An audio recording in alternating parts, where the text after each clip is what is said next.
এই যে আমারে দেখতাছেন, আমি আব্দুল খালেক শরীয়তপুরি, গরিবের ফোলা। আমার বাপে আমারে রিক্সা চালায় আলেম বানাইছে। আমি এই কথা বললে হয়তো আপনি আমার ঘৃণা করতে পারেন, আমার কিচ্ছু যায় আসে না। ঢাকা শহরে খোয়া ভাঙছি, রিক্সা চালাইছি, ওখানে না পাতারু গাড়িতে ঘুরি, ওখানে দামি একটা গাড়িতে ঘুরি, দামি বাড়িতে আল্লাহ শোয়া, দামি দামি ব্যবস্থা আল্লাহ করছে। এটা সব মায়ের দোয়ার বরকত। কি ভাই কথা ঠিক আছে না? আমি আবার একটু আজ্ঞান, তো একটু আজ্ঞান, আমার বাবা বাবু চেহারা দিই, এদিকে আহেন। আরে জুত পাইবেন মিয়া, আহেন আহেন, দেখ কেলেন বক্তা, এটা আলাদা মাল। এদিকে চেহারা দেই মিয়া। মামু আপনি কাছে থাকেন, মামু বাইক না যে বিপদ নাই। হাসার সময় হাসবেন, কাদার সময়। এই যে আমারে দেখতাছেন, আমি আব্দুল খালেক শরীয়তপুরি, গরিবের ফোলা।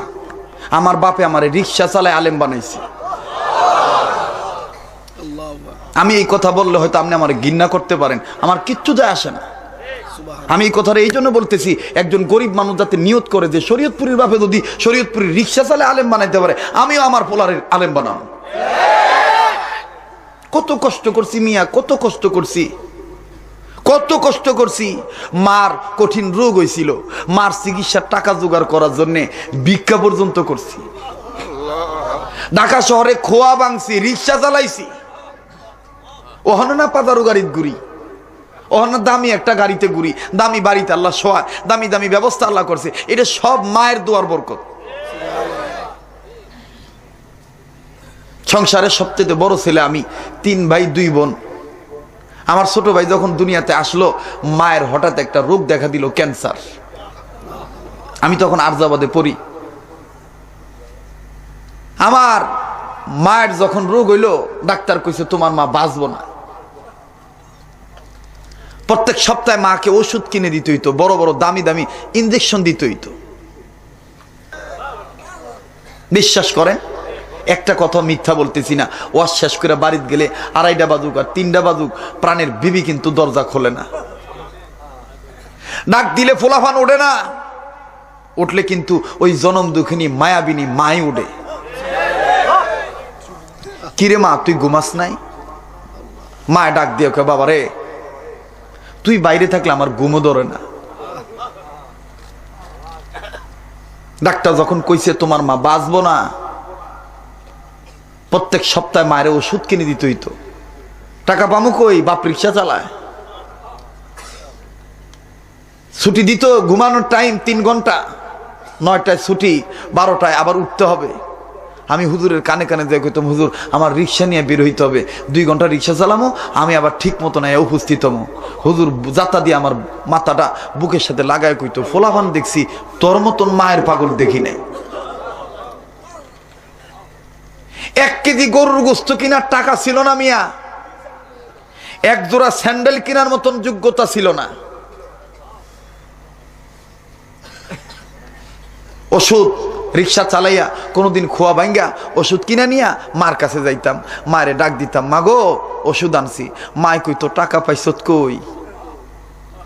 মায়ের তো আর মিথ্যা কথা কইতাম না, মাগো একটা লোকের লগে কন্ট্যাক্ট করছিলাম, 300 ইটা 3 দিনে ভাঙ্গা দিলে আমার টাকা দিব মা, আমি আজকে 100 ইটা ভাঙ্গা দিছি। মায় কইতো কোনার দিয়া ভাঙছো? তারটা দেহি।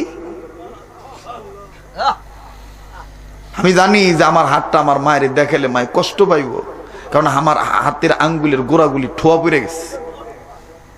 আমি পিছনে রাখতাম, মা হাত দেখাবো না। মায় তখন কইতো ওষুধ খাইতাম না, তুই হাতটা দেখা। মায়ের হাত দেখাইতাম, মা দেখতো যে আমার ফুতের আঙ্গুলের গোড়াগুলো ঠোয়া পড়ে গেছে। মায় তখন সাথে সাথে আমার এই হাত দুটো কপাল মুখে লাগাইতো আর চুমা দিত, আর কইতো মালিক আমার মানিকের হাত বইরা টাকা দিয়ে দিও, আমার মানিকরে তুমি কবুল করো। এই যুবক, কোন মায়েরে কষ্ট দেস? কোন মায়েরে কষ্ট দেস রে? দুনিয়ার সমস্ত মানুষ স্বার্থের কারণে তোরে ভালোবাসে, কিন্তু মা বাপ কিন্তু স্বার্থের কারণে ভালোবাসে না। যেদিন মা মরে দেব সেদিন বুঝবি কি হারাইলি। আমার ভাইয়েরা প্লিজ দিল নরম করে দিবা। 1 ফোঁটা চোখের পানি দেখো ফলাইতে পারো কিনা গো যুবক রে, এ বন্ধু, মা জননী কত আপনজন, মা কত আপন। মা যার বেঁচে আছে তার বড় নিয়ামত আছে, মা যার বেঁচে নাই তার কপাল বড় পোড়া। আমার ভাইরা রে,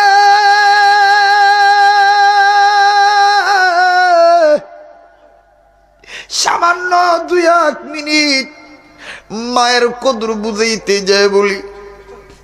আমার এই জীবনে কত বাস্তব ঘটনা দেখছি। দক্ষিণ অঞ্চলে ওয়াজ করার জন্য ফেরির মধ্যে গাড়ি তুলছি, আমার গাড়ির পিছনে আর একটা অ্যাম্বুলেন্স উঠছে। অ্যাম্বুলেন্সের ভিতর থেকে কচি বাচ্চার কণ্ঠে আওয়াজ আয়, খালি কান্দে আর ডাক দিয়ে বলে, আব্বু গো, আম্মুর কাছে যাব, দুধু খাবো। আমার ভাইয়েরা অ্যাম্বুলেন্সের কাছে দিয়ে ডাক দিয়ে বলে, ভাইজান এই বাচ্চার মা কই? লোকটা কান্দে ডাক দিয়ে বলে, হুজুর আমার বাচ্চার মারলাম অ্যাম্বুলেন্সের মধ্যে রয়েছে,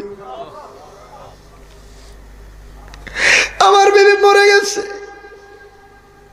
আমার বেবি লাশ হয়ে গেছে। আমার এই ঢাকা থেকে শুরু করছে, আব্বু গো, আম্মুর কাছে যাব, দুধু খাবো। এখন বলেন আমি আমার এই বাচ্চাটারে কেমনে বুঝে ওর মা মরে গেছে? আবার বাইরে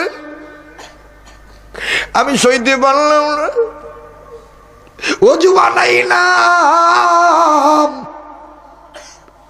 ফেরের নামাজ করে দেয়, 2 রাকাত নামাজ আদায় করলো। আল্লাহর কাছে হাত তুইলা বললাম, খোদা রে, আমার কপাল কত ভালো, আমার মায়ের তুমি এখনো জিন্দা রাখছো। প্লিজ দেখেন তো হাকিকতান বাস্তব এক ফোঁটা পানি বের করা যায় কিনা। এই ময়দানটা তো ওলি আল্লাহর ময়দান।